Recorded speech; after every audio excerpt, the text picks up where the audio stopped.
हा सत्संग संत रामपालजी महाराजांचा असून मराठी भाषिक भक्त समाजास सहज समजावे म्हणून हिंदी भाषेतून मराठी भाषेत रूपांतरित करण्यात आलेले आहे.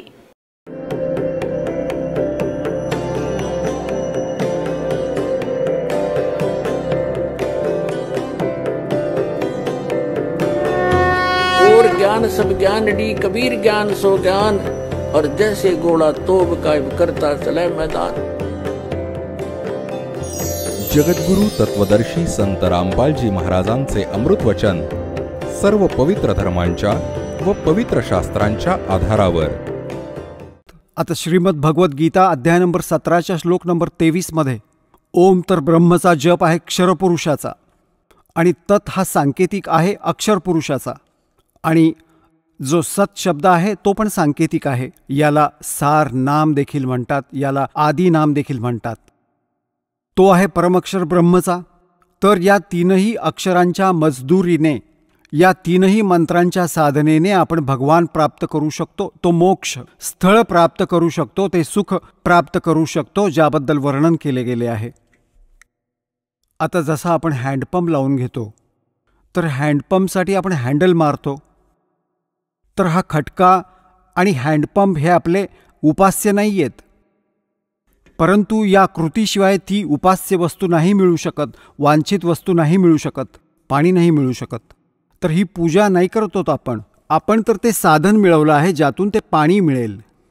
तर हा जो मंत्र आहे ओमचा आणि दुसरे दोन सांकेतिक आहेत, ही काही आपण पूजा नाही करत आहोत. आपण आपल्याला इच्छित गोष्ट मिळवण्यासाठी ते साधन मिळवले आहे, ही साधना आहे. तर ही साधना आहे त्या परमअक्षर ब्रह्मच्या प्राप्तीसाठी. जसा सतनामाचा 2 अक्षराचा मंत्र आहे, एक ओम आणि एक तत्.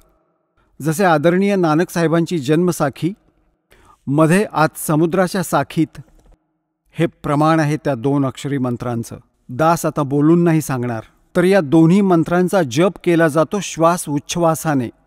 जसं आपल्याला पाणी काढायचं आहे, पाणी, तर त्यासाठी हँडपंप लावणार. तर आधी कुदळ मारणार, माती बाहेर फेकणार, कुदळ मारणार, माती बाहेर काढून मग बाहेर काढणार आणि पाईप खाली सोडून देऊ. हे काम आहे समजा सतनामाचं. 2 अक्षरांचा उच्चार होईल श्वास उच्छ्वासाने. आता हे सतनाम या उच्चाराने आपलं काम केलं, पाण्यापर्यंत पोचवलं, पण बाहेर पाणी नाही प्राप्त झालं. त्यासाठी अजून एक आयटम लावावा लागतो, हँडपंप वरती मशीन म्हणतात त्याला. आणि मग त्याची पूजा करायची आहे, त्यालाही असंच हलवायचं आहे, प्रॅक्टिस करायची आहे, तेव्हा मग ते पाणी येतं. तर असंही केवळ सतनाम प्राप्तीनेही मोक्ष नाही. सारनाम नाही मिळालं, ते पाणी नाही मिळत ना. सारनाम समजा ते हँडपंपचं वरचं मशीन आहे. तर ही मशीन त्याच वेळी लावली तर यश देईल जेव्हा तो पाईप पूर्ण पाण्यापर्यंत पोचलेला असेल. मध्येच जर कोणी म्हटलं हँडपंप लावा, मशीन फिट करा, तर मिस्त्री ते कधीच करणार नाही. तर हा दास तुम्हाला ही सर्व व्यवस्था सांगतो आहे, तर आपण करायची आहे, मजुरी करायची आहे. आणि जेव्हा सारनामाची वेळ येईल, आपला पाईप पोचलेला असेल, पाणी असेल आसपास, तर हँडपंप म्हणजे सारनाम आपल्याला दिलं जाईल.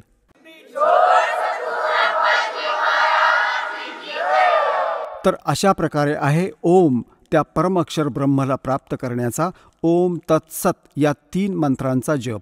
ओम हा ब्रह्मचा आहे, तत् अक्षर पुरुषाचा आहे, त्याला परब्रह्मही म्हणतात.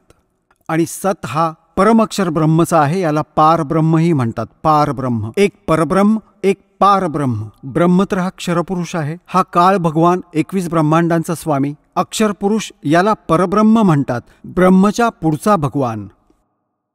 पर म्हणजे दुसरा. आणि याच्यावर पारब्रह्म. पारब्रह्म म्हणजे सर्वांच्या पलीकडचा, सर्वांपेक्षा श्रेष्ठ, तो पारब्रह्म असतो. जसं समजा तुम्ही संतांच्या वाणीमध्ये पारब्रह्म शब्द ऐकता, तो परब्रह्मसाठी नाहीये, तो पारब्रह्म म्हणजे त्या सत्य पुरुषाकडे संकेत आहे, परमअक्षर ब्रह्मकडे संकेत आहे. तर जसं तर त्या परमात्म्याच्या प्राप्तीसाठी 3 मंत्रांचा जप आहे, ओम तत्सत. तर अशा प्रकारे आपण त्या परमात्म्याला प्राप्त करू. कसे प्राप्त करणार? गीताजी अध्याय नंबर 18 श्लोक नंबर 66 मध्ये सांगितलं आहे की या गीता ज्ञानदात्या ब्रह्मने सर्वधर्मां परित्यज्य माम एकम शरणं व्रज अहम त्वा सर्वे पापेभ्यः मोक्षयिष्यामि मा शुचः. हे काय म्हणतात की माझ्या स्तराच्या जेवढ्या पूजा आहेत त्या माझ्यातच सोड. मला दे जी तू माझ्या स्तरामध्ये तू मजुरी केली आहेस, मग मी तुला इथून जाऊ देईन, नाहीतर तू माझा बंधक मजूर आहेस. आणि माझं कर्ज उतरव. मग तू त्याच्या शरणी जा. एकम, एकम म्हणजे त्याच्या बरोबरीचा दुसरा कोणी नसेल, अद्वितीय, ज्याच्या समान दुसरा कोणी शक्तिशाली भगवान नसेल असा. एकम शरणम व्रज, त्याच्या शरणात जा. आणि या अज्ञानी आपल्या धर्मगुरूंनी, अनुवादकर्त्या ऋषी मंडलेश्वरांनी अनर्थ करून ठेवलाय गीताजीमध्ये. अनुत्तम म्हणजे अत्युत्तम म्हणतायत. बघा ना, व्याकरणच बदलून टाकलं आपल्या अज्ञानाच्या कारणाने. आणि व्रज म्हणजे जाणं असतं, येणं लिहून ठेवलंय या अनुवादकर्त्यांनी. इंग्रजीत शब्द आहे गो, आणि गो म्हणजे जाणे असतं, येणं तर असूच शकत नाही. तो तर मूर्ख आहे जो या वाक्याला न समजताच त्याचा अर्थ येणे करत आहे. बिलकुल अज्ञानी व्यक्ती आहे, आशयच समजला नाही, त्या प्रकरणाच्या आशयाशी तो परिचित नाहीये. आता हे गीताजीच्या अध्याय नंबर 2च्या श्लोक नंबर 7 मध्ये अर्जुन स्वतः स्वीकारतोय की मी आपल्या शरणी आहे, आपण माझे गुरु आहात आणि माझी बुद्धी काम नाही करत, मला निर्णायक ज्ञान द्या, मी आपल्या शरण आहे. आता इथे परत म्हणतोय की मला शरण ये, तो तर म्हणतोय की मी आधीच तुला शरण आलोय. सर्व धर्माच्या कर्मांना माझ्यात सोडून मला शरण ये, म्हणजे बुद्धी बघा यांची. यांनी खूप ठिकाणी असे अनर्थ करून ठेवले, यांना समजलं नाही.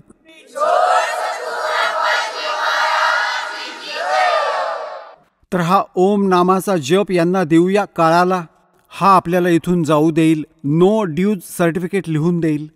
पण हा तेव्हाच लिहील जेव्हा सद्गुरू आपल्याबरोबर असतील, नाहीतर हा तुम्हाला फसवून त्याच्या नकली सतलोक, नकली अलकलोक, अगमलोक, ब्रह्मलोक धोका देण्यासाठी तिथे उचलून आपटेल आणि तिथे आयुष्य बर्बाद करून कितीतरी युगांनंतर परत पृथ्वीवर ढकलेल.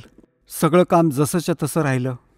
तर सद्गुरूची आवश्यकता आपल्याला असेल अंतिम श्वासापर्यंत, की जसा प्रसंग चालला आहे की आपण ओम नामाचा जप यांना देऊ आणि मग आपल्याला 7 शंख ब्रह्मांडांना पार करून जायचं आहे. अक्षर पुरुषाच्या, परब्रह्मच्या 7 शंख ब्रह्मांडात त्याच्या लोकातून जाण्याचं भाडं द्यायचं आहे यांनी.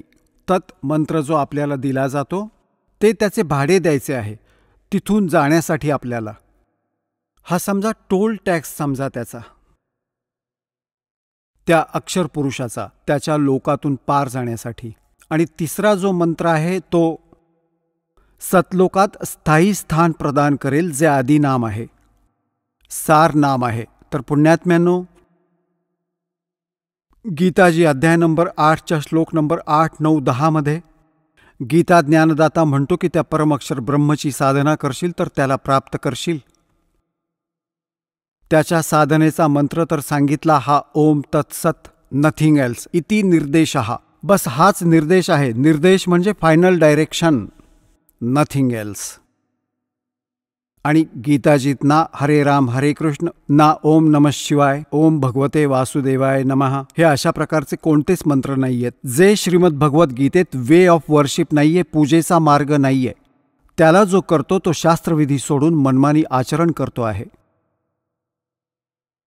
आता प्रसंग येतो पुण्यात्म्यांनो, जे शास्त्रविधी त्यागून मनमानी आचरण करतात त्यांना ना सुख मिळतं ना त्यांची गती होते, सांगा, आणि ना त्यांचं कोणतं कार्य पूर्ण होतं. तर म्हणूनच तर आपण भक्ती करतो आणि ते तीनही व्यर्थ. तर ती साधना करण्यात कोणताच लाभ नाही. याच कारणाने आपण नास्तिकतेकडे झुकलो आहोत. भगवानाला शोधता शोधता आपण हारून थकून गेलोय. शेवटी आपण कर्मकांडाचा आधार घेतला. चोरीमारी करून आपण शेठ सावकार बनण्याचा प्रयत्न करत आहोत. दुप्पट दुःख ओढवून घेतो, पाप गोळा करतो. तर अशा प्रकारे या ज्ञानाने आपल्याला हे विष दिसून येईल. परमात्मा म्हणतात जसं दुःख स्वतःचं तसं जाण इतरांचं. पुण्यात्म्यांनो, तुम्ही एखाद्या ऑफिसात जाता दयाहीन प्राणी असतात. त्यांना दुःख दिसत नाही की कुठून आला असेल हा माणूस, तहानलेला भुकेला असेल. त्यांना फक्त फसवेगिरी करून त्यांचा स्वार्थ साधायचा असतो. तर ते तुमचं काम करतील, नाहीतर कधीच करणार नाहीत. 4 आणे हवे असतात त्यांना. आता दास जेव्हा नोकरी करायचा 1977 तर तेव्हा कोण्या एखाद्या अधिकाऱ्यावर बोट दाखवलं जायचं की तो भ्रष्ट आहे. बाकी सर्व बरे होते. आता एखाद्या अधिकाऱ्याकडे, कर्मचाऱ्याकडे बोट दाखवलं तर तोच ठीक असतो, बाकी सगळे एकसारखे असतात. तर ही का वीज कोसळली? अज्ञानाने. पहिले घाबरायचे भगवानाला, भगवानाचं भय दूर झालं, मग विष खाऊ लागले. हाहाकार माजला. एका शहरात पहा डॉक्टर, हे भगवान. जगभरातील वैद्य, डॉक्टरांची दुकानं उघडली. मेडिकलमध्ये जाऊन पहा की त्यात खचाखच भरलेले आहे. तिकडे पापं गोळा करतात, इकडे भोगतात पडल्या पडल्या. इथे परमात्मा म्हणतात, जीवित जग में जूती पड़े फिर जम तोड़े छाती. हा जीव इथे बर्बाद होईल. पुढे यमाचे दूत तुमच्यावर अत्याचार करतील ते वेगळेच. मग त्या विषयाला कोण खाणार जेव्हा ज्ञान होईल? तर याला कारण काय झालं? कारण की आपण भगवंताच्या विधानाशी अपरिचित होऊन पाप करत आहोत. आता लहान लहान मुलांना दास पाहतो, खूप आनंद होतो. तो म्हणतो की मी अशी विडी उचलून दिली चुकून. रडतो की माझं नाव खराब झालं. तर पुण्यात्म्यांनो, असा समाज तयार होईल तर मुलं वाईटपणा करतील. पुढे जाऊन असा सुदृढ समाज तयार होईल की यांना बघून बघून अजून इतर लोक, अन्य लोक यांचं अनुकरण करतील. लहान लहान मुलं अशा नेकीने, नीतीने राहत आहेत. एक छोटासा मुलगा, त्याला 100ची नोट मिळाली, गल्लीत पडली होती. येऊन लगेच त्याने आईला दिली की तिथं पडली होती. त्याची आई म्हणाली, नाही बाळा, ही आपण नाही वापरायची. ती उचलून इथे दानपात्रात टाकली. तर नाहीतर पूर्वी अज्ञानाने आई आधी खिशातच टाकायची. आधी तर मूल ती घरीच आणायचं नाही आणि माहीत नाही ती देऊन काय गोळी किंवा टॉफी खायचा. तर अशा प्रकारे परमात्म्याच्या या ज्ञानात असे रंगून जाल आपण की स्वप्नात सुद्धा चूक नाही करणार. आणि धनाची आवश्यकता भासली तर भगवंत लांब नाही, हे सत्य समजून चला. भगवानाला का शोधायचो? आपल्याला जर कुठल्याही गोष्टीची गरज असेल तर तो पुढ्यात ठेवेल, हे सत्य समजून चला. भगवान यालाच म्हणतात. हा काही पोरखेळ नाहीये. आणि मग का ड्रामा करता भक्तीचा?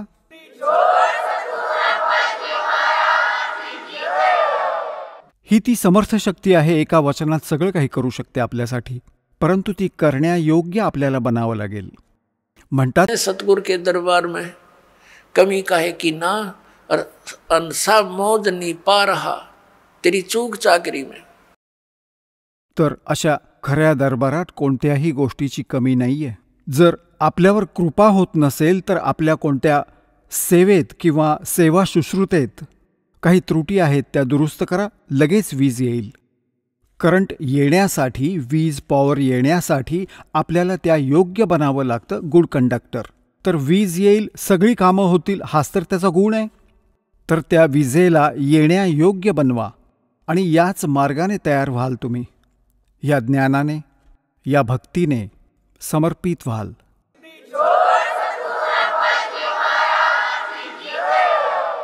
आता प्रसंग चालू आहे. सतगुरु के उपदेश का लाया एक विचार, जय सतगुरु मिलते नहीं जाते नरक द्वार. अब नरक द्वार में दूध सब करते खेचा ताण, उनसे कबू ना छूटता फिर फिरता चारों खाने. के दुर्गति होती 4 खानी में भ्रमता कदे ना लगता पार. और ये सब फेरा मिट गया मेरे सतगुरु के उपकार. म्हणजे त्या परमसंत, त्या संताच्या कृपेने, या मंत्राच्या प्राप्तीने माझं जे सगळं दुःख होतं ते परस्पर निघून गेलं. माझ्या सद्गुरूंच्या उपकाराने हे फेरे समाप्त झाले. मग काय सांगतात? 7 समुद्र की मसी करूं और लेखनी करूं बन राय, धरती का कागज करूं गुरु गुण लेख्यो न जाय. होय होय. आता सांगा, काय गुण लिहिणार या परमपित्या परमात्म्याचे? इतक्या कष्टाने आपण काढले एका कुत्र्याचे जीवन लिहायला लागा, मग एक काय काय दुःख आहेत त्याची. थंडीच्या हिवाळ्याच्या दिवसात, थंडीचे दिवस, गल्लीत पडला आहे. आधी तो हवेलीत राहायचा AC रूममध्ये. बिगर भक्तीचा पहा आता कुठं पडला आहे, प्लॅटफॉर्मवर. गल्लीत बसला आहे, सहपरिवार झोपला आहे. कुत्री कुत्रा बनून. वरून पाऊस पडतोय, गारठून गेलाय. येणारा जाणारा त्याला काठी मारतो. आणि मग तो भुकेला उठतो सकाळी, कोणाच्या दाराकडे पळतो. तर तिथे सकाळी सकाळी कोणी त्याच्यासाठी पराठे बनवून ठेवलेत. उलट काठी आणतील, चल. तो परत दुसऱ्या घरात घुसतो, तिसऱ्या घरातल्या स्वयंपाकघरात पोचतो. भूक लागली आहे पण कमरेवर बसते काठी. मग ट्या ट्या करत करत कुठे जाऊन पोचतो, उकिरड्यावर. घाण खायला जाईल तो. पुण्यात्म्यांनो, ही तर एका दिवसाची प्रोसेस आहे कुत्र्याची. या सगळ्यांना, गाढवांना, कुत्र्यांना, सर्व 84 लाख योनींना बघत बघत याला लिहायला बसलो तर परमात्मा म्हणतात. परमात्म्याच्या गुणांचं या संपूर्ण पृथ्वी एवढा कागद असेल, 7 समुद्राची शाई असेल, हे सर्व संपेल, पण परमेश्वराच्या या गुणाला अंत नाही.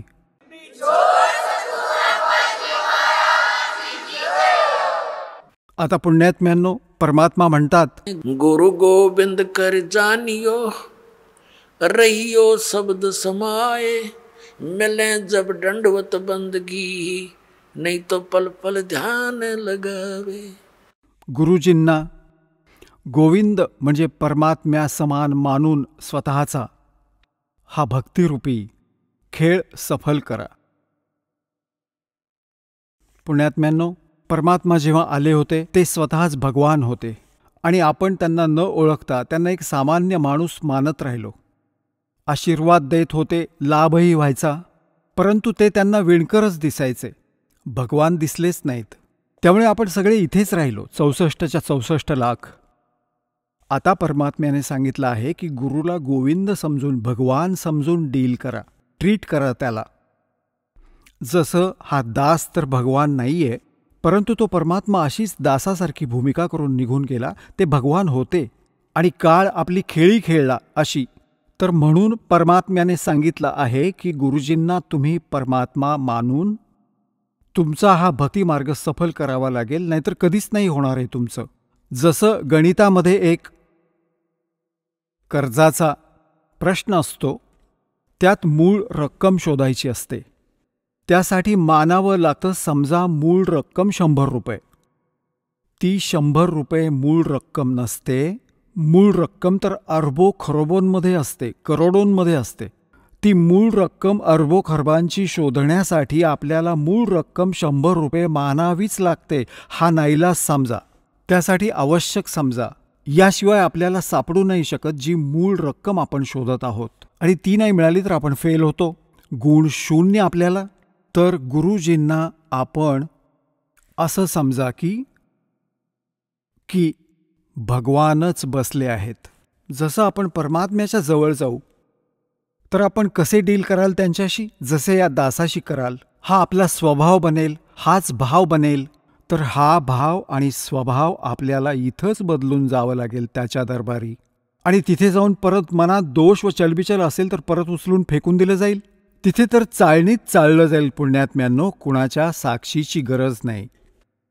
तर म्हणून आपल्याला परमात्मा सांगतात, गुरु गोविंद कर जानियो, रहियो शब्द समाए. म्हणजे जो मंत्र दिला आहे त्याचा जप करत राहणं. आणि गुरुजी भेटतात तेव्हा दंडवत करा, दंडवत करा, प्रणाम करा. आणि नंतर नाहीतर क्षणाक्षणाला ध्यान लावा. म्हणजे लक्षात ठेवा त्यांच्या गुणांना. हे भगवान, जेव्हा आपल्याला पुण्यात्म्यांनो, आत्ता तर तुम्ही बालक आहात, लहान मुलं, कोणी 2 वर्षाचा, कोणी 3 वर्षाचा. म्हणजे जेव्हापासून तुम्हाला नाम मिळालं तेव्हापासून तुमचं वय मोजलं जात आहे. कोणी 4 वर्षांचा, कोणी 5 वर्षांचा, कोणी 10 वर्षांचा. मुलांमध्येच गणलं जातं. जेव्हा तुम्ही थोडे परिपक्व व्हाल मग तेव्हा पहा तुमची स्थिती. तुम्ही रडत बसाल हा विचार करून की भगवान, हा तर अन्याय झाला होता. मनुष्य जीवन एवढं अनमोल होतं, कवडीमोल चाललं होतं. आणि मग या दासाची आपल्याला उपयुक्तता समजेल. तर यासाठी परमात्मा म्हणतात,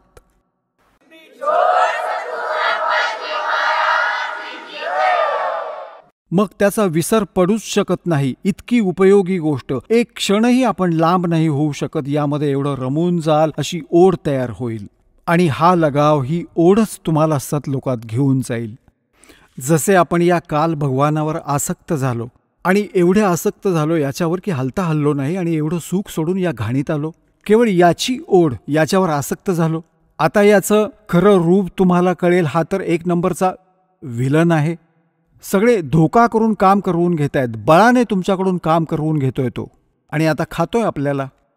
आणि आता आपलंच श्रेय लाटेल. आणि आता परमात्म्याच्या जवळ जाण्यासाठी पृथ्वीवर तुम्हाला या दासाच्या व्यतिरिक्त कोणीच दिसणार नाही. आणि मग आपोआप तुमची आशा, तुमची प्रत्येक प्रकाराने तुमचे चित्त या दासावर असं केंद्रित होईल, एकत्रित होईल. आणि एवढे आसक्त व्हाल की तुम्ही हलता हलणार नाही. आणि या भक्तीची शक्ती जी तुम्हाला दासाने सांगितली आहे, ही कमाई तुमच्यासोबत असेल तर अशा प्रकारे मग आपण सतलोकात जाऊ शकू. नाहीतर गोष्टी घडणार नाहीत लवकर. आणि मग काय सांगितलंय की कबीर हरि जय रूठ जा, गुरु की शरण में जावे, कहे कबीर गुरु रूठ गए, हर ना होते सहाय. जसं काय सांगतात, जी व्यक्ती आपल्या पापकर्मांमुळे दुःखी असते तर ती म्हणते की आपला राम रुसला, आपला राम नाराज झाला. नवी नवी दुःख यायला लागली आपल्यावर. आणि जे सुखी असतात त्यांना असं म्हणतात की यांचा राम राजी आहे, यांच्यावर भगवान प्रसन्न आहे. आणि जे दुःखी असतात ते म्हणतात आमचा राम रुसलाय. आता पुण्यात्म्यांनो, जोपर्यंत आपली पुण्यकर्म आहेत तोपर्यंत आपल्याला सर्व सुख सुविधा उपलब्ध असतात. तर असं वाटतं की आपला राम राजी आहे, प्रसन्न आहे. आणि ज्यांची पुण्य संपली, त्यांची पापं सुरू झाली, त्यांचा तर राम रुसला. आता जसं गुरु गोविंद दोनों खड़े, किसके लागू पाए, बलिहारी गुरु अपना, जिन गोविंद दियो मिलाए. आता काय म्हणतात परमात्मा की किती उदाहरणं दिली आपल्याला समजावण्यासाठी. कसं उदाहरण दिलं आहे की जसं आपण कधी शेतात एकांतस्थळी किंवा कुठे कष्ट करीत असतो, काही कार्य करत असतो, मटका भरून घेऊन गेलो पाण्याचा घट, आणि जोपर्यंत त्याच्यात पाणी आहे तर नो प्रॉब्लेम, तहान लागली, गटागटा प्यायलो, परत कामाला लागलो. आणि जेव्हा त्या घट म्हणजे घड्यातील पाणी संपलं, जल संपलं, तर समस्या उत्पन्न झाली. तर तो राम रुसला. जोपर्यंत त्यात पाणी होतं तर राम राजी होता, सुविधा सगळ्या होत्या, प्रॉब्लेम नव्हताच. आता ते पाणी संपलं तर राम रुसला. आता तो राम मिळायचा कुठे? हँडपंपमध्ये. हँडपंपात मिळेल ते पाणी तर तिथे जाऊ. हँडपंपच्या खाली ठेवला घडा, केली त्याची पूजा, सेवा आणि भरून आणला परत, आणि परत सुखी झालात. तर ज्यांच्यावर आता पापाचं राज्य सुरू झालं आहे त्यांची पुण्य आता संपली आहेत. आणि सुख होईल पुण्य वाटल्याने, पुण्य प्राप्त झाल्याने. तर इथे परमात्मा म्हणतात की एकीकडे तर तुमच्याजवळ एका घड्यात पाणी ठेवलं आहे आणि एकीकडे हा हँडपंप आहे. पाणी तर समजा परमात्मा आहे घड्यात आणि हँडपंप गुरुजी आहेत. आता कशाची निवड कराल तुम्ही? हँडपंपची. हँडपंपमधून तर तुम्ही कितीही पाणी काढलं तरी, आणि घड्यातील पाणी तर एक दिवस पण पुरणार नाही संपूर्ण परिवाराला. तर इथे परमात्मा म्हणतात, गुरु गोविंद दोनों खड़े और किसके लागू पाए, बलिहारी गुरु अपना, जिन गोविंद दिया मिलाए. हँडपंप शिवाय पाणी नाही मिळत. कबीर हरि जय रूठ जा, गुरु की शरण में जावे, कहे कबीर गुरु रूठ गे, तो हरि ना होत सहाय. जसं हँडपंप खराब केलात आपण, त्याची काळजी घेतली नाही, तर मग पाणी कसं मिळणार? आता गुरुच रुसला तर भगवान साथ नाही देणार अजिबात. परमात्मा म्हणतात, मम संत मुझे जान मेरा ही स्वरूपम. माझ्या संताला मीच जाण तेव्हाच मी तुझ्या जवळ येईन. नाहीतर परमात्मा असा विचार करतात की जसा व्यवहार तुम्ही या दासाशी करता आणि जो विचार या दासाच्या प्रती ठेवता, तर परमात्मा ते हेच करतात, निरीक्षण करतात, पडताळतात की जर या दासाच्या जागी ते मालक विराजमान असते तर तुम्ही असेच वागला असतात. कारण की परमात्मा एका विणकर रूपात राहतात, अशा क्रिया करतात जशा तुम्ही करता. आणि ते शूद्र वर्णात, जसे महर्षी रामानंद पंडितजी खूप विद्वान समजले जायचे आणि परमात्मा त्यांना या काळाच्या जाळ्यातून काढू इच्छित होते. 5 वर्षांचं बालक या रूपात लीलेमध्ये त्यांचं शरीर दाखवत होते. रामानंदजी यांचा एक शिष्य होता.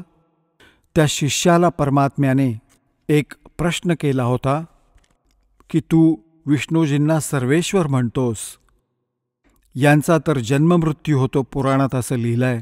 ज्या कारणाने क्षुब्ध होऊन त्या रामानंदजींचा शिष्य कबीरजींना म्हणाला होता की काय तू दीक्षा घेतली आहेस? तुला पुराणाचं ज्ञान कुठून मिळालं? परमात्मा कबीरजी म्हणाले की मी दीक्षा घेतली आहे, गुरु केला आहे, जे तुझे गुरु आहेत तेच माझे गुरु आहेत. त्यावेळी फक्त ब्राह्मणांनाच दीक्षा देत असत, त्यांनाच भक्तीचा अधिकारी म्हणत, बाकीच्यांना तर थातूरमातूर सांगून हकलून द्यायचे. आणि गोष्टी सांगून सांगून चंदा म्हणजे आपलं हे घ्यायचे दान. या गोष्टीमुळे क्षुब्ध होऊन तू एक शूद्र असून माझ्या गुरुचा अवमान केला आहेस, एका पंडिताला स्वतःचा गुरु म्हणतो आहेस. रामानंदजींकडे तक्रार केली गेली. कबीर परमात्म्यांना तिथं बोलावलं गेलं. अनेक श्रोते तिथे विराजमान होते. रामानंदजी यांनी प्रथम प्रश्नोत्तरे केली. तू कोण आहेस? तुझं नाव काय? परमात्मा म्हणाले होते, सुन रामानंद राममय हम बावन नरसिंह. आणि मग म्हणाले होते, ए स्वामी सृष्टा में सृष्टि हमारे तीर, दास गरीब अदर बसू मेरा मैं अवगत सत कबीर. रामानंदजींना म्हणाले होते की हे रामानंदजी, मी साऱ्या सृष्टीचा रचनाकार आहे आणि वर सतलोकात राहतो. मी पूर्ण परमात्मा आहे. या गोष्टीचं वाईट वाटलं रामानंदजींना. खूप शिव्याशाप आणि वाईट बोलले परमात्म्याला की तू नीच जातीचा आहेस, खालची जात असून मोठ्या गप्पा करतोस, तू कुजातीचा आहेस, तुझ्या आईबापाचाही पत्ता नाही, कुठे मिळाला होतास, अशा प्रकारचे बोल बोलले गेले. आणि परमात्मा खुश होऊन उभे राहिले, जसं एखाद्या सुयोग्य शिष्याने आपल्या गुरुजींच्या समोर. मग ते काहीही बोलू दे, कोणतेही ऑब्जेक्शन, काहीही दोष मनात नाही आला पाहिजे, हीच शिकवण आपल्याला देऊन गेले परमात्मा. रामानंदजी शिव्या देत आहेत आणि परमात्मा खुश होऊन उभे आहेत की आपण जे म्हणाल ते शिरोधार्य आहे, परंतु मी तोच आहे जो दासाने तुम्हाला सांगितला, मी परमात्मा आहे. रामानंदजींचा नाही विश्वास बसला. ते मध्येच पूजा करू लागले. म्हणाले थांब थोडा वेळ. मध्ये पडदा लावून टाकला की मी शूद्रांचं दर्शनसुद्धा नाही करत, हे दाखवण्यासाठी. आणि झोपडीच्या आत बसून पूजा करू लागले, जसं भगवान विष्णूची एक काल्पनिक मूर्ती बनवली. हे शाळीग्रामाची पूजा अशी करायचे जसे विष्णूच्या मूर्तीला, श्रीकृष्णाच्या मूर्तीला न्हाऊ घालतायत गंगाजलाने. मग त्यांना स्वच्छ कपडे घालत छोटे छोटे कपडे बनवून ठेवले होते. तर असं ते कल्पनेने करत होते, कुठली मूळ वस्तू नव्हती ठेवली आत.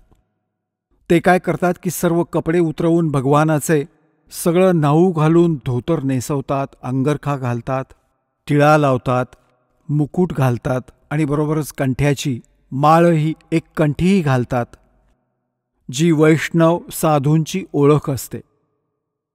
तुळशीच्या एका मण्याची एकच मणी असतो दोरीत. आता मुकुट घातला, त्या दिवशी माळ घालायला विसरले रामानंदजी. रामानंदजींनी विचार केला की आज काहीतरी चुकलंय, माळ घालायला विसरलो, परंतु त्या दिवशी कर्मकांड करताना जो मुकुट ठेवला होता आत, तो मुकुट काढता पण येईना. अशी पूजा खंडित मानली जाते त्या कर्मकांडामध्ये. आणि जर पूर्ण शृंगार नाही झाला, कंठी नाही घातली, तरीही पूजा खंडित, अपूर्ण राहिली. तर रामानंदजींनी विचार केला की या मुकुटाच्या वरून घालतो. ती मुकुटात अडकली, खाली जात नव्हती. खूप चिंतित झाले. पुण्यात्म्यांनो, भक्त भक्तच असतात. ठीक आहे, कर्मकांड चुकीची करतायत, पण भक्तीची लक्षणं विद्यमान आहेत. खूप दुःखी झाले रामानंदजी. हे भगवान, आज माझ्याकडून काय चूक झाली? इतक्या मोठ्या आयुष्यात 104 वर्षांचा झालो, 16व्या वर्षी आलो होतो तुमच्या चरणी. आजपर्यंत अशी चूक नव्हती झाली. हे परमात्मा, काही चूक झाली असेल तर क्षमा कर. बाहेर उभे भगवान कबीर साहेब म्हणतात की स्वामीजी, या माळेची गाठ सोडा किंवा गुंडी काढून मग गळ्यात घाला. हा मुकुट काढावा नाही लागणार तुम्हाला. आता पुण्यात्म्यांनो, एक छोटासा मुलगा आणि शूद्र वर्णातला, विणकर जातीतला, आणि ज्या विणकरांना, शूद्रांना हे ब्राह्मण लोक शिवू पण द्यायचे नाहीत, स्वतःच्या अंगाला दूर 10 पावलं दूर ठेवायचे. आता याला ब्राह्मण म्हणतात. ते ब्राह्मण जे ब्रह्माला जाणतात, जे भगवानाला ओळखतात, ते ब्राह्मण आहेत. ते वेळ वाया घालवतात प्राणी. आता तर रामानंद ब्राह्मणांनी पाहिलं की हे तर कबीर, हे तर परमात्मा उभे आहेत, ज्यांनी माझ्या मनातली गोष्ट सांगितली. मी तर काही कल्पना करत होतो, मनात विचार करत होतो, तर यांनी मनातलीच गोष्ट सांगितली. आता तो पडदा दिला फेकून, आणि समोर हजारोंच्या संख्येने ब्राह्मण दर्शक बसले आहेत की आज कबीरची धुलाई होणार. आणि रामानंदजी म्हणतील की मी याला दीक्षा नाही दिली, हा खोटं बोलतोय. रामानंदजींनी पाहिलं बाहेर, हा तर पूर्ण ब्राह्मण वर्ग समाज उभा आहे आणि तिथे एक भगवान उभा आहे शूद्र रूपात. तर म्हणतात, परमात्मा म्हणतात, वेळ पडला तर सौदा करा आणि खड्ड्यात जाऊ दे ते पोकळ ज्ञान. त्याचवेळी त्या बालकाला आपल्या छातीशी कवटाळलं त्या परमात्म्याला. रामानंदजींनी बोलो सतगुरुदेव की.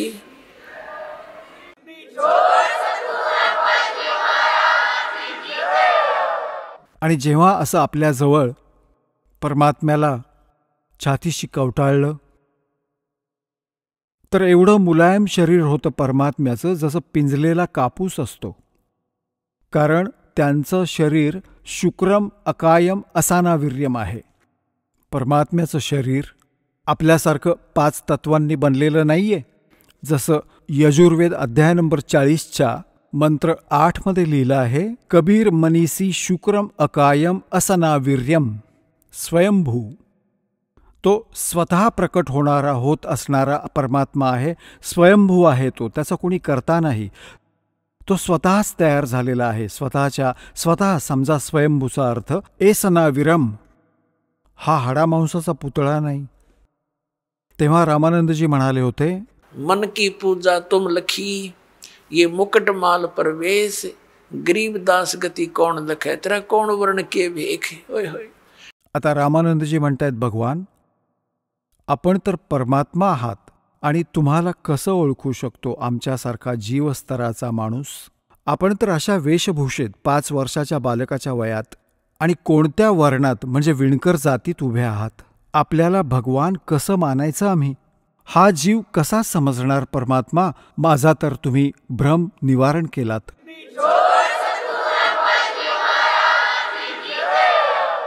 मन की पूजा तुम लखी और मुकुट माल परवेश. गरीबदासजी यांनी अमृतवाणीत स्वतःच्या डोळ्यांनी पाहिलेलं हे सर्व चित्रण रामानंदजी म्हणू लागले, गे गरीब दास गती कौन लखे, तेरा कौन वर्ण के भेख. कोणत्या वेशभूषेत आणि कोणत्या जातीत आपण उभे आहात भगवान? आपल्याला कसं ओळखणार? मग परमात्मा म्हणाले, स्वामीजी, भक्ती करा. आपण जी साधना करत आहात हा मोक्ष मार्ग नाहीये. याने जन्म मरणाचा रोग नाही संपणार. प्रसंग चालू होता, जा सतगुरु की मैं बलिहारी, जो जामन मरण मिटाई. जा सतगुरु की मैं बलिहारी, जो जामन मरण मिटावे. जन्म मृत्यू संपवतात. रामानंदजी म्हणाले, बाळा, मी आजपर्यंत ज्या कोणाकडून ज्ञान घेतले, स्वर्गापेक्षा श्रेष्ठ कोणी भगवान कोणतं स्थान नाही. आणि श्रीकृष्ण आणि विष्णूपेक्षा श्रेष्ठ भगवान आणि शंकरापेक्षा श्रेष्ठ भगवान मी नाही ऐकला. आता यांची पूजा सोडून मी इतरांची पूजा कशी करू? कसा विश्वास ठेवू बाळा मी तुझ्यावर? 104 वर्षांचा मी वृद्ध झालोय. आता तुम्ही जे सांगत आहात की परमात्मा वेगळा आहे, कारण परमेश्वर कबीरजींनी सांगितलेलं आहे, तेच गीताजींमध्ये पण लिहिलेलं आहे. 18व्या अध्यायाच्या 62व्या श्लोकात, 18व्या अध्यायाच्या 66व्या श्लोकात आपला गीता ज्ञानदाता म्हणतो की तू सर्व धर्मां परित्यज्यम माम एकम शरणम व्रज. तू सर्व भावाने त्या परमेश्वराला शरण जा, त्याच्याच कृपेने तू परम शांतीला प्राप्त होशील. आता त्यांना कंठस्थ पाठ होते, ब्राह्मण होते ते तर सगळी लक्षात होती, गीता कंठस्थ पाठ होती, सगळे श्लोक लक्षात होते. तर रामानंदजी म्हणाले की हे भगवान, आम्ही तर ह्या व्रजचा अर्थ उलटाच लावून बसलो होतो. तर परमात्मा म्हणाले आता सरळ करा, कारण की गाडीला उलटं केलं तर ती चालणार नाही, गाडीला सरळच उभी करावी लागते. आता परमात्मा म्हणाले की त्याच्या शरणी जाण्यासाठी जी साधना आहे ती 17व्या अध्यायाच्या 23व्या श्लोकात लिहिली आहे. हे तत् आणि सत हे माझ्याकडे आहेत हे मंत्र. कबीर साहेबजी म्हणाले होते रामानंदजींना. ओम तर सार्वजनिक आहेच. तेव्हा रामानंदजी म्हणाले की हे बघ बाळा, मी सगळं आयुष्य घालवलं याच्याच भक्तीत. आता मी ना घरचा राहिलो ना दारचा. 104 वर्षांचा म्हातारा झालो. आपण साधना सांगताय त्याचा पुरावा कुठे दिसत नाही. ठीक आहे, हे गीताजीतील मंत्र तर मला पाठ आहे, ओम तत्सत, परंतु हे सर्व पाहूनही विश्वास नाही बसत आहे माझा. तर परमात्मा म्हणू लागले की माझ्या बोलण्यावर जो विश्वास ठेवेल तर त्याला मी प्रमाणसुद्धा दाखवीन. रामानंदजी म्हणाले, पहा, मी 16व्या वर्षापासून करत आहे, 16 वय असल्यापासून, आणि आजपर्यंत मी ही साधना करीत आहे. मी संपूर्ण शरीर माझं बरोबर ठेवलं आहे, समाधीस्थही होतो. परमात्मा म्हणाले, आपण समाधीस्थ व्हा. तुम्ही कुठपर्यंत पोचता समाधीत? आता ते समाधीस्थ झाले, त्यांचा अभ्यास होता रोजचा योगयुक्त होण्याचा. एकदम समाधीस्थ झाले. समाधी काय आहे? स्वप्नासारखं असतं, स्वप्नासारखं.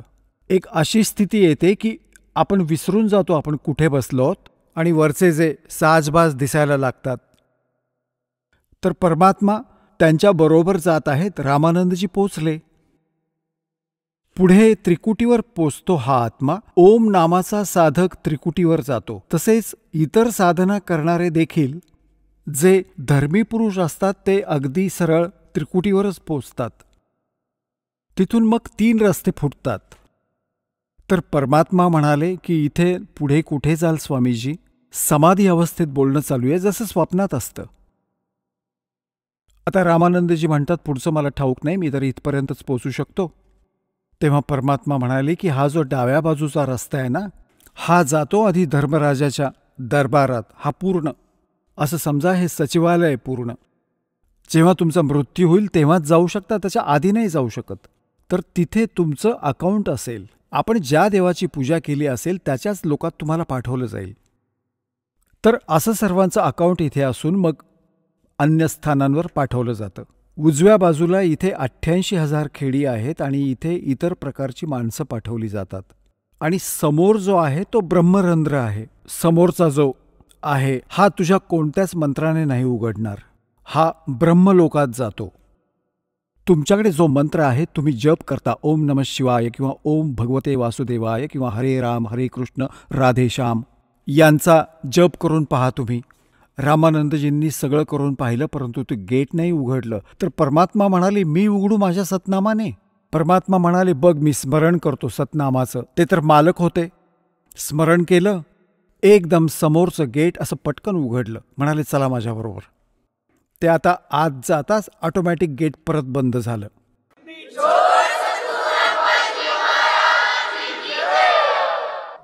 वरती नेऊन ब्रह्मलोकात ब्रह्म दाखवला. हा आपल्या पुत्राचं रूप धारण करून कधी ब्रह्माचं रूप धारण करतो, कधी विष्णूचं, कधी शिवजीचं. त्याच्या पुढे घेऊन गेले त्या 21व्या ब्रह्मांडात. तिथे तप्तशिला दाखवली जिथे तो भाजून 1,00,000 जीव खातो. मग परमात्मा परब्रह्मच्या लोकात म्हणजे 11वं द्वार पार करून परब्रह्मच्या लोकात प्रवेश करतात. परब्रह्मच्या पुढे मग त्याच्या लोकात सतलोकात, परमक्षर ब्रह्मच्या लोकात सतलोकात घेऊन गेले. भंवरगुहा पार करून, ब्रह्मद्वार पार करून. तर तिथे काय पाहिलं? तिथली जी स्थिती होती, भगवान जिथे राहतात तिथे तेजोमय शरीर आहे परमात्म्याचं. त्याला सत्पुरुष म्हणा, परमक्षर पुरुष म्हणा, त्याला कबीर भगवान म्हणा. तर सत्पुरुषाच्या एका रोमात कोटी सूर्य आणि कोटी चंद्राने इतका प्रकाश आहे परमात्म्याचा, याहूनही तेजोमय. आणि खालून जे कबीर साहेब गेले होते 5 वर्षाच्या मुलाच्या वयात, तिथे चवरी उचलून स्वतःच्या दुसऱ्या रूपावर ढाळू लागले. तर रामानंदजींनी विचार केला की हे कबीरजी तर इथले कोणी देवता आहेत, गण आहेत, आणि हे आहेत खरे परमअक्षर ब्रह्म, ज्याच्याविषयी गीताजीमध्ये म्हटलं आहे. तर त्याचवेळी ते विचारच करत होते. ते तेजोमय शरीर त्या तख्तावर, तख्त म्हणजे सिंहासन, तख्त म्हणजे असं काही नाही लाकडी तख्तावर बसलेत, तख्त म्हणजे अनंत कोटी ब्रह्मांडाच्या नियंत्रकाच्या सिंहासनावर विराजमान आहेत. तिथून उभे राहिले आणि चौरी घेतली परमात्म्याकडून, 5 वर्षाच्या मुलाकडून, आणि 5 वर्षांचा मुलगा बसला त्या अनंत कोटी ब्रह्मांडांच्या सिंहासनावर कबीर रूपात. आणि ते तेजोमय शरीर परमात्मा कबीरजी 5 वर्षांच्या मुलावर एका सेवकाप्रमाणे अशी सेवा करू लागले चौरीने. रामानंदजी विचारच करत होते की ही काय गडबड आहे, एक छोटासा मुलगा कबीर विणकर आणि त्याच्यावरती हे भगवान चौरी ढाळत आहेत. तेवढ्यात हे तेजोमय शरीर परमात्म्याचे जे होते कबीर 5 वर्षाच्या त्या मुलामध्ये समाविष्ट झाले. एकटे कबीरजी बसलेले होते, 5 वर्षाचं मूल. तेव्हा रामानंदजींना म्हणाले परमात्मा की स्वामीजी, आय एम गॉड, मी परमात्मा आहे, तू माझा बालक आहेस, त्या काळाच्या जाळ्यात आहेस, बघ वाकून त्या नरकात जिथे तू राहत आहेस.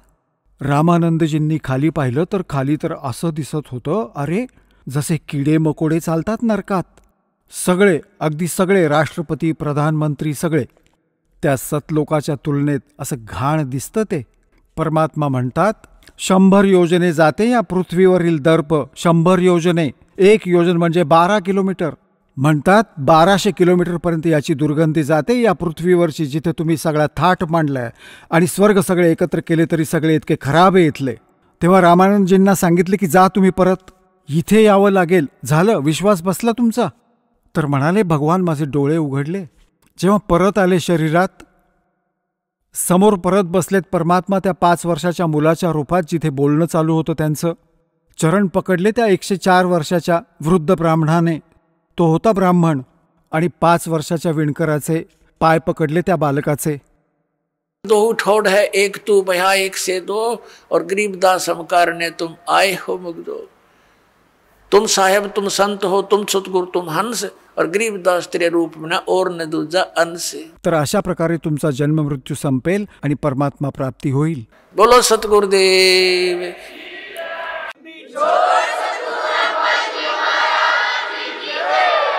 चला आता आपण त्या श्रद्धाळूंचे अनुभव जाणून घेऊया, ज्यांनी जगद्गुरु तत्वदर्शी संत रामपालजी महाराजांकडून नामदीक्षा प्राप्त केलेली आहे, तसेच त्यांच्याद्वारे सांगितलेल्या भक्ती मार्गावर चालत आहेत.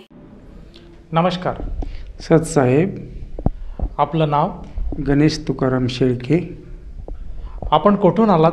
मी जालना जिल्हा, महाराष्ट्रमधून आलो. आपला व्यवसाय काय आहे? माझा व्यवसाय, माझं सध्या आता स्वतःचं एक ट्रान्सपोर्ट आहे, आणि मी डिझेल पेट्रोलचं बिझनेस म्हणजे ट्रान्सपोर्टचा माझा व्यवसाय आहे. संत रामपालजी महाराजांची गुरुदीक्षा आपण कधी घेतली? मी संत रामपालजी महाराज यांची गुरुदीक्षा 20/8/2013 मध्ये घेतली. संत रामपालजी महाराजांची गुरुदीक्षा घेण्याअगोदर आपण व आपला परिवार कोणती साधना करत होतात? मी महाराष्ट्र ही संतभूमीची, महाराष्ट्र आहे ह्या भाषेत मी देवी देवतेची पूजा करीत होतो, आणि आई वडील पण तेच करीत होते, म्हणून आम्ही देवी देवतेची यांचीच भक्ती करीत होतो. संत रामपालजी महाराजांचा मार्ग किंवा त्यांचा अनुग्रह घ्यायचं असं तुम्हाला का वाटलं? कारण मी पहिलं माझी कथा अशी, मी पहिली किन्नर होतो. किन्नरीमध्ये मी 5 वर्षे किन्नरी केली. माझा पूर्ण परिवार, माझं घरदार सगळं व्यवस्थित होतं. मी किन्नरीचं ड्रायव्हर झालो, आणि ड्रायव्हर झाल्यानंतर मला थोडं व्यसना आधारी गेलो. मी इतकं व्यसना आधारी गेलो की थोडं म्हणजे किन्नरीमध्येच जो ड्रायव्हर माझ्यासोबत होता, त्या ड्रायव्हरला व्यसनचा फार हे व्यसन जडलं. म्हणजे तो जसं जसं करीत गेलं तसं तसं मला त्याचं ते लक पडत गेली. आणि नंतर मी ड्रायव्हर झाल्यावर मला ते व्यसनचं लक लागलं गेलं आणि मी व्यसनच्या इतक्या आहारी गेलो की मला रोज दिवसा पण बी आणि रात्री पण बी मी दारू पीत राहिलो. नंतर मी स्वतः माझी एक गाडी घेतली. गाडी घेतल्यानंतर माझ्याकडे 1-2 गाड्या झाल्या. 2 गाड्या झाल्यानंतर मी माझ्या दोन्ही गाड्यावर मी नंतर ड्रायव्हरी करणं बंद केलं आणि माझ्या दोन्ही गाड्यावर किन्नर आणि ड्रायव्हर मी दुसरे पण लावले आणि मी घरीच राहत होतो. घरी राहिल्यानंतर मी दिवसा पण दारू प्यायचो, रात्री पण दारू प्यायचो. रात्री कधी कधी तर रोज रात्री 10, 10:30, 11 वाजता मी इतकी दारू पिऊन यायचो की माझे मुलं बाळं शेवटी मी आलो की पळून जायचे आणि कुणाला तरी एक शेजाऱ्याच्या घरात जाऊन लपून बसायचो. कारण मी दारू प्यायल्यानंतर मला हे कळत नव्हतं मी काय करालो. माझी पत्नीला तिला आईवडील नव्हते आणि मला कोणाचाच असा धाक राहिला नव्हता की मला कोणीतरी असं टॉर्चर करीन.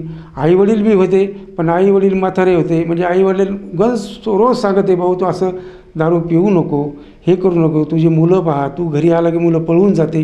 पण मी हो म्हणत जाई आणि परत जे करायचं तेच करायचं आहे. कारण मला एका दिवसाची त्यावेळेस 3-4 हजार रुपये माझं ट्रान्सफरचं एका दिवसात मला इन्कम होतं. त्यामुळं मला ते म्हणजे मी दिवसा हो म्हणायचं पण रात्री परत दारू प्यायचे. असं करीत करीत भरपूर दिवस कमीत कमी 3-4 वर्ष गेले. नंतर मग एक दिवस आईनं मला हात उगारला. मी तसंच आईचा हात धरला आणि आई खाली पडली. आईचा हात फ्रॅक्चर झाला. फ्रॅक्चर झाल्यानंतर बरेचसे आजूबाजूचे लोक मला सांगू लागले तू जो माणूस आईवडिलाला असं करतो तसं करतो. मग थोडं मला ते थोडं बेकार वाटलं. नंतर मी परत 2-3 दिवस नाही पिलो. 2-3 दिवस नाही पिल्यानंतर परत मी दारू जशी तशीच करायला लागलो.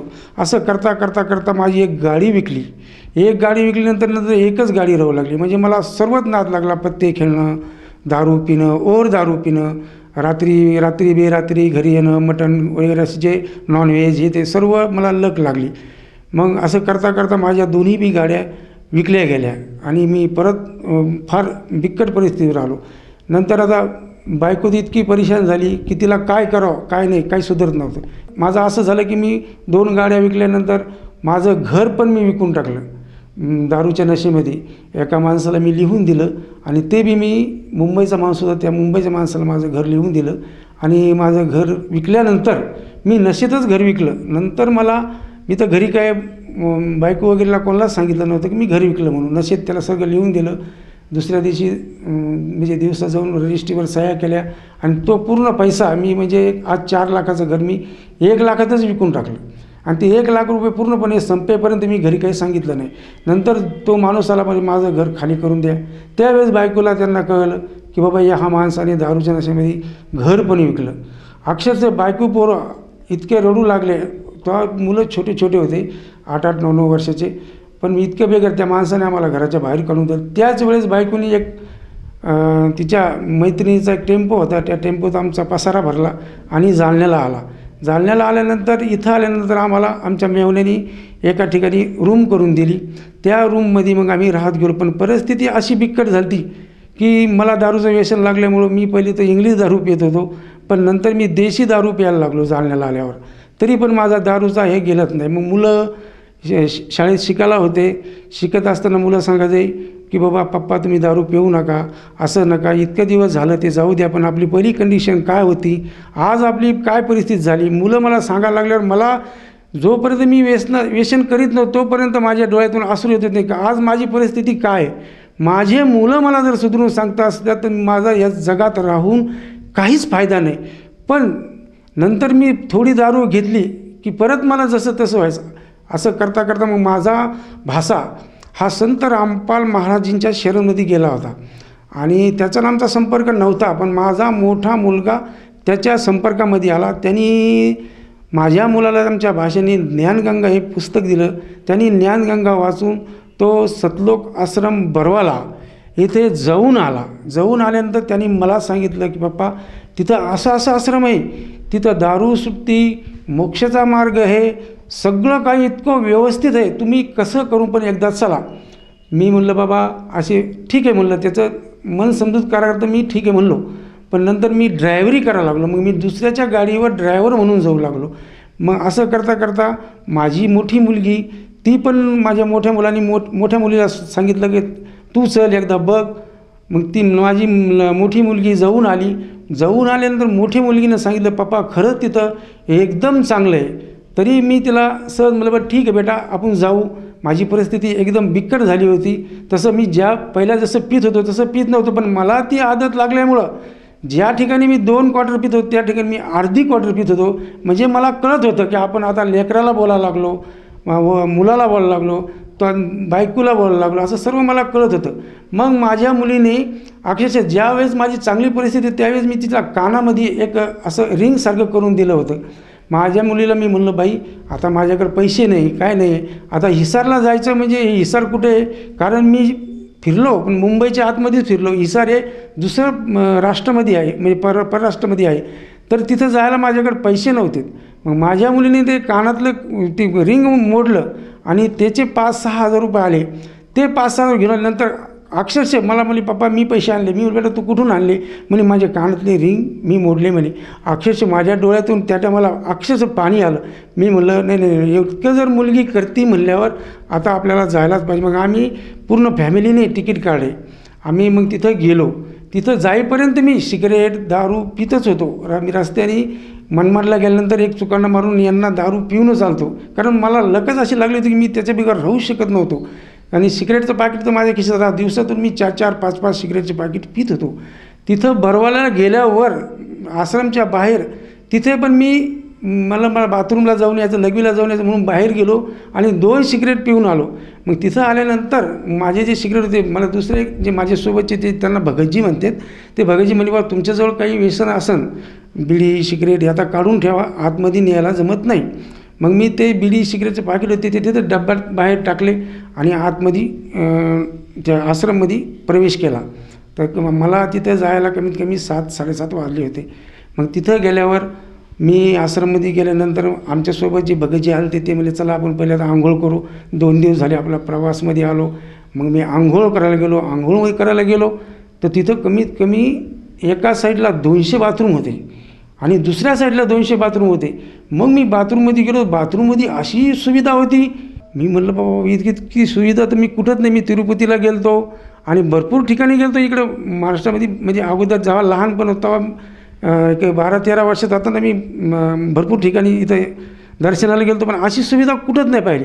मग मी आंघोळ केली नंतर ते म्हणले चला आता आपण भंडारा करू. मी म्हणलं भंडारा काय आहे? मग ते जसं आपण जेवण करतो त्याला भंडारा म्हणतात. मग मी ते भंडारा करायला गेलो. भंडारा केला. भंडारा करताना गावरान तुपाच्या पोळ्या होत्या आणि बासमती राईस होते आणि 2 भाज्या होत्या.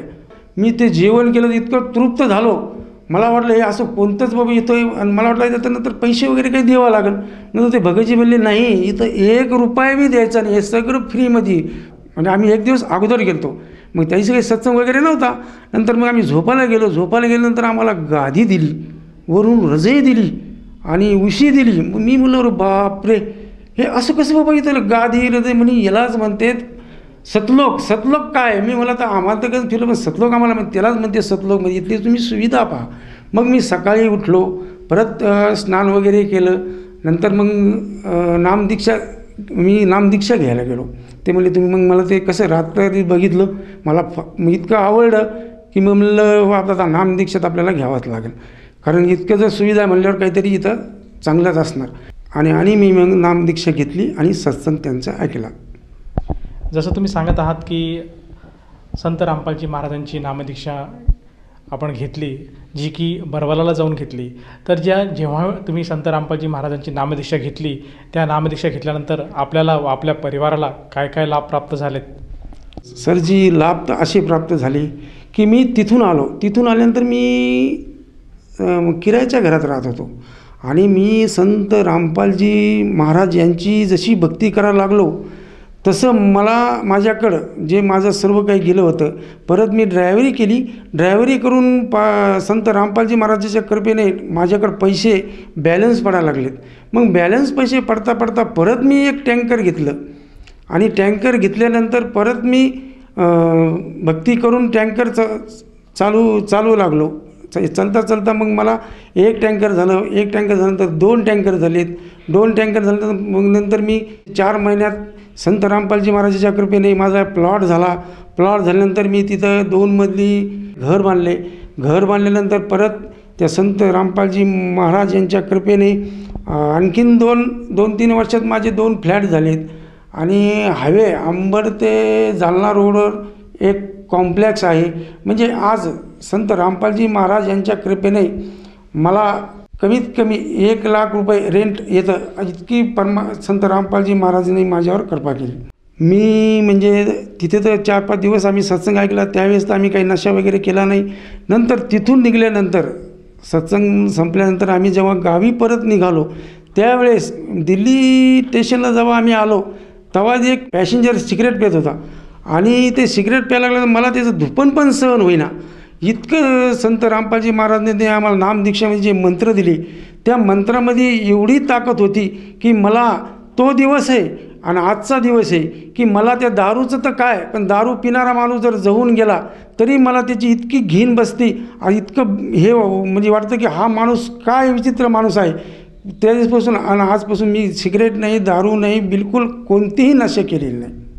सर, संत रामपालजी महाराजांच्या भक्तीमुळे आपल्याला जे व्यसन जडलेले होते ते पूर्णपणे बरे झाले आणि आपल्या घराला एक स्वरूप मिळालं आणि आपल्याला जे आर्थिक लाभ झाले. तर ह्या अनुषंगाने आपण इतर भक्त समाजाला काय संदेश देऊ इच्छिता? इतर भक्त समाजाला मी संदेश तर नाही पण प्रार्थना करू इच्छितो की बाबा हो, मी जे व्यसन आधारी इतका आणि शेवटी आत्महत्या करा या टोकाला जाऊन पोहोचलो होतो तरी त्यानंतर मी संत रामपालजी महाराजांच्या शरणमध्ये गेल्यानो परत जिथल्या तिथं त्यांच्या दया आशीर्वादाने आलो. तर माझी तुम्हाला कळकळीची विनंती आहे की तुम्ही बी जे संत रामपालजी महाराज जे टी व्हीवर सत्संग सांगतात ते सत्संग तुम्ही बघा. नाही तर ज्ञानगंगा पुस्तक आज घरोघरी गेलेली आहे आणि जरी तुम्हाला नसन भेटली तरी तुम्ही जे टी व्हीवर चॅनल चालते ना त्या चॅनलवर एक पट्टी येते, त्या पट्टीवर नंबर येते, त्याच्यावर तुम्ही मॅसेज करा किंवा त्यांच्यावर फोन लावा. तुम्हाला तुमच्या घरापर्यंत संत रामपाल महाराज तुम्हाला पुस्तक भक्ताच्या आधारे तुम्हाला घरपोच आणून देतील आणि ते पुस्तक तुम्ही वाचा. असं नाही की ते मनाने काही ज्ञान सांगतात, असं नाही. 4 वेद 18 पुराण सगळ्या सार तुम्हाला गीताच्या आधारे ते पूर्ण भक्ती सांगतात आणि तिथे ते त्यांच्या तिथं सगळं मोक्ष. बाकी तुम्ही कुठे जरी गेले तरी तुमचा मोक्ष होणार नाही. संत रामपाल महाराज यांच्या कृपेने तुम्हाला मोक्ष होऊ शकतो. त्यांची भक्ती तुम्ही बघा आणि माझी कळकळीची विनंती की तुम्ही जे संत रामपालजी महाराजांचे सत्संग ऐकून तुम्ही नामोपदेश घेऊन आपल्या जीवनाचे कल्याण करा. सर, जर कोणा व्यक्तीला संत रामपालजी महाराजांची नामदीक्षा किंवा गुरुमंत्र घ्यावायचा असेल तर ती व्यक्ती गुरुदीक्षा कशी घेऊ शकेल? आज त्यांचे टी व्हीवर सत्संग चालतात. त्या चॅनलवर खाली एक पट्टी येते, त्या पट्टीवर फोन नंबर असतात. तुम्ही त्या फोन नंबरला कॉल करा. कॉल केल्यानंतर जवळचं जे बी तुम्हाला नामदान, तुम्ही ज्या बी डिस्ट्रिक्टमध्ये राहत असाल त्या डिस्ट्रिक्टच्या संत रामपाल महाराजांचे हर डिस्ट्रिक्टमध्ये नामदान केंद्र खुललेले आहे. त्या जे बी नामदान स्थळ तुम्हाला जवळ भेटेल तिथे तुम्हाला ते निःशुल्क 1 रुपयाही न घेता तुम्हाला फ्रीमध्ये नामदीक्षा मिळेल. आणि त्यासोबत एक पुस्तक जे त्यांचं आरतीचं पुस्तक आहे आणि एक संत रामपालजी महाराजांचा फोटो पण तुम्हाला फ्रीमध्ये भेटेल. धन्यवाद सतसाहेब.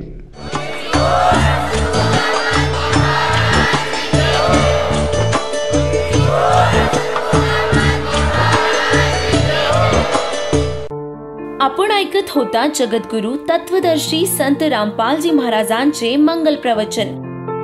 निशुल्क नामदीक्षा प्राप्त करण्यासाठी आणि अधिक माहितीसाठी संपर्क करा 7030303951 7030303952. आमची वेबसाईट आहे www.jagadgururampalji.org. सर्व पवित्र धर्मांच्या पवित्र शास्त्रांवर आधारित प्रमाणित अनमोल पुस्तक ज्ञानगंगा किंवा जगण्याचा मार्ग यापैकी कोणतेही एक पुस्तक निशुल्क मागविण्यासाठी आम्हाला आपले पूर्ण नाव, पूर्ण पत्ता, पिनकोड सहित आणि फोन नंबर लिहून 7030303951 7030303952 या नंबरावर SMS करू शकता किंवा आम्हाला 7030303950 या नंबरावर WhatsApp देखील करू शकता.